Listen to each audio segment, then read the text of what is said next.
Ile simu nilopigiwa na tajiri wangu anaitwa Weldan TC. Sinishafika eneo lake, ngoja niwaoneshe vitu vilivyopo. Hadi kuna mkokoteni hiyo, mkokoteni. Iya, ngoja niingie ndani, nikapiga naye story. Leo mpaka kieleweke. Boss njoo huku, boss njoo tuyajenge. Njoo tuyajenge. Wakati wote tunaendelea kuyajenga na bosi wangu, ngoja niwaoneshe mali. Pita tajiri, pita. Haya, sawa. Huyu hapa anaitwa tajiri. Yes, anaitwa tajiri Weldani. Habari za sasa hivi? Yes. Tupo hapa Weldani hapa tunahusika na vitu vingi sana vya matumizi ya nyumbani, finishing za nyumba, tunahusika na vifaa vya elektroniki, tunahusika na vifaa vya jikoni kama hivi unavyoweza kuona. Au waonyeshe hapo kwenye nani? Hiyo. Hizo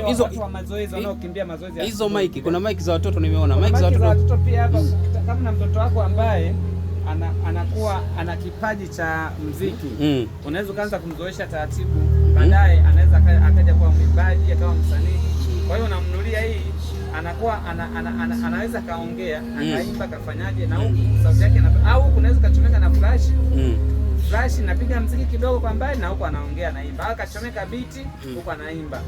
Kwa hiyo tuna vitu vingi jamani hapa. Pia tuna speaker za nani, tuna speaker hizi hapa hizi hapa, hii radio FM. Kwa maana hiyo sio toy, hiyo sio toy maana yake, sio? Sio toy, hii hapa ni radio, hii radio kubwa inapiga muziki bara. Okay. Lakini vile kuna tochi, kuna vitu vya tochi hapa. Hii tochi wale walinzi hao, unaona tochi kama hiyo, unaona hii tochi kubwa inaimulika kilomita moja. Kilomita moja inamulika hiyo. Lakini vile kuna videli. Tuna vitu kama hivi hapa hivi.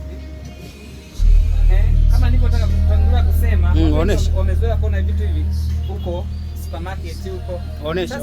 Kuna supermarket hapa kwa Matiasi, utaviona hivi. Hivi ni videli ambavyo unaweza kawekea, wengine wanaweza kawekea unga, unaweza kawekea labda maharage, unaweza kawekea mchele, unaweza kawekea. Ni vizuri hata kwanza mwingine anaweza kufanya hichi kama cha kwenda nacho sokoni kwenda kununua vitu. Kwa mfano kama mimi hapa napenda sana, naweza kwenda sokoni, nenda zangu kwa sokoni kama hivi, unaona? Naenda kubeba vitu sokoni kule. Kwa hiyo wewe mwenyewe ndio mambo unafanya. Hebu elezea kidogo na hivyo vitasa, vitasa pia tunavyo vitasa tunavyo hivyo. Maana kuna vitasa vile original. Vile vitasa vinauzwa 120,000. Hivyo vitasa guarantee yake haina mwisho. Yaani sio asilimia ngapi. Unaona? Lakini kuna vitasa vingine vinauzwa 55,000, kuna vitasa vinauzwa 45,000, kuna vitasa vinauzwa 30,000, 20,000, kuna vitasa vinauzwa 15,000, kuna vitasa mpaka cha 8,000. Kufuli hivyo, wameona kufuli. Kufuli hapa kuna makufuli ya 15,000, makufuli ya 10,000, 7,000, 6,000, 3,000, 2,000, 1,000.